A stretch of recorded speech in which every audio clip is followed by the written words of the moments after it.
നമസ്കാരം, എല്ലാവർക്കും പ്രവാസി മലയാളിയിലേക്ക് സ്വാഗതം. സൗദിയിലെത്തിയ 150ഓളം മലയാളികൾ നിയമക്കുരുക്കിൽ. ഇനി നാടുകടത്തൽ കേന്ദ്രം വഴി മാത്രമേ നാട്ടിലേക്ക് പോകാനാകൂ. എത്ര ശ്രദ്ധിക്കണമെന്ന് പറഞ്ഞാലും മുന്നും പിന്നും നോക്കാതെ വിസ തട്ടിപ്പുകാരുടെ മുന്നിലങ്ങ് ചെന്ന് ചാടിക്കൊടുക്കും. ഇത്തരത്തിൽ ജിദ്ദയിലെ സ്വകാര്യ കമ്പനിയുടെ പേരിൽ റിക്രൂട്ട് ചെയ്ത 150ഓളം മലയാളികളാണ് വിസ ഏജന്റ് ചതിച്ചതോടെ നിയമക്കുരുക്കിൽപ്പെട്ട് സൗദിയിലുള്ളത്. കമ്പനിയുടെ പേരിൽ സന്ദർശക വിസയിലാണ് ഇവരെ സൗദിയിൽ എത്തിച്ചത്. എന്നാൽ തൊഴിലാളികൾ ഒളിച്ചോടി. അതായത് ഹുറൂബ് എന്ന കമ്പനി അധികാരികൾ ആഭ്യന്തര മന്ത്രാലയത്തിന് റിപ്പോർട്ട് ചെയ്തു. ഇനി നാടുകടത്തൽ കേന്ദ്രം വഴി മാത്രമേ ഇവർക്ക് നാട്ടിൽ പോകാൻ സാധിക്കൂ. സൗദിയിലേക്ക് പ്രവേശന വിലക്ക് ഏർപ്പെടുത്തുകയും ചെയ്തിട്ടുണ്ട്. 150ഓളം പേരിൽ ആരും തന്നെ കാര്യമായ അന്വേഷണം നടത്താതെ കിട്ടിയ വിസയിൽ കടൽ കടക്കുകയായിരുന്നുവെന്നത് സംഭവത്തിന്റെ ഗൗരവം വർദ്ധിപ്പിക്കുന്നു. ജിദ്ദയിലെ ഒരു കമ്പനിയുടെ പേരിൽ ജിദ്ദയിലും റിയാദിലുമായാണ് ഇത്രയധികം പേർ വിമാനമിറങ്ങിയത്. കേരളത്തിലെ ഏജന്റ് വഴി കഴിഞ്ഞ മാസമാണ് ഇവർക്കെല്ലാം വിസ ലഭിച്ചത്. സൗദിയിലെത്തി ഒരാഴ്ച കഴിഞ്ഞ ശേഷം തട്ടിപ്പ് മനസ്സിലാക്കി ഏതാനും പേർ തിരിച്ചു പോകാനായി ഒരുങ്ങി. വിമാനത്താവളത്തിൽ എത്തിയപ്പോഴാണ് ഹുറൂബായി വിവരം ഇവർ അറിയുന്നത്. ജവാസാത്തുമായി ബന്ധപ്പെട്ടപ്പോൾ ഹുറൂബ് ആയതിനാൽ ജയിൽ വഴി അല്ലാതെ പോകാൻ കഴിയില്ലെന്നും അവർ വ്യക്തമാക്കി. മൾട്ടിപ്പിൾ ബിസിനസ് വിസിറ്റ് വിസയാണെങ്കിലും ഇവർക്ക് വിസ പുതുക്കാൻ സാധിക്കില്ല. ഹുറൂബ് റിപ്പോർട്ട് ചെയ്യപ്പെട്ട എല്ലാവരും മലയാളികളാണ്.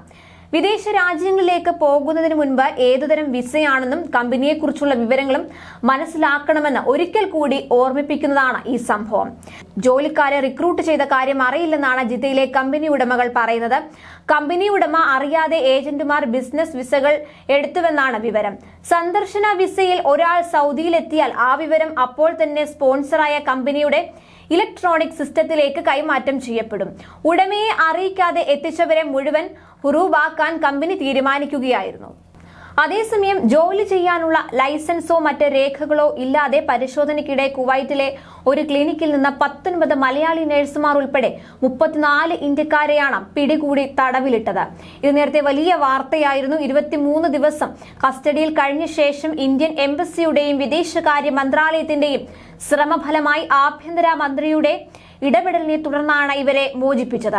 അറസ്റ്റിലായിരുന്ന തൊഴിലാളികൾക്ക് കുവൈത്തിൽ തുടരാനും അനുവാദം കൊടുക്കുകയും ചെയ്തു. വിഷയത്തിൽ ഇന്ത്യൻ വിദേശകാര്യ മന്ത്രാലയവും കുവൈറ്റ് എംബസിയും ഇടപെട്ടിരുന്നു. ഇതിന് പിന്നാലെ ഒന്നാം ഉപപ്രധാനമന്ത്രിയും ആഭ്യന്തരമന്ത്രിയുമായ ഷെയ്ഖ് തലാൽ അൽ ഖാലിദ് അൽ സബാഹിന്റെ നേരിട്ടുള്ള ഇടപെടലിനെ തുടർന്ന് തടവിൽ കഴിയുന്ന മുഴുവൻ പേരെയും വിട്ടയച്ചതെന്ന് മോചിതരായവരുടെ ബന്ധുക്കൾ അറിയിച്ചത്. കഴിഞ്ഞ മാസമാണ് ഒരു സ്വകാര്യ ക്ലിനിക്കിൽ നടത്തിയ പരിശോധനയിൽ ഇവർ പിടിയിലാകുന്നത്. പരിശോധനയിൽ ഇവരുടെ പക്കൽ ആവശ്യമായ രേഖകളില്ലെന്ന് കണ്ടെത്തിയതോടെയാണ് നടപടിയെന്നാണ് കുവൈത്ത് ആഭ്യന്തര മന്ത്രാലയം അറിയിച്ചത്. കുവൈത്തിൽ ജോലി ചെയ്യാനുള്ള ലൈസൻസോ യോഗ്യതയോ ഇവർക്കില്ലെന്നാണ് ഉദ്യോഗസ്ഥർ കണ്ടെത്തിയത്. കൂടുതൽ പ്രവാസി വാർത്തകൾക്കായി ഈ ചാനൽ സബ്സ്ക്രൈബ് ചെയ്യുക.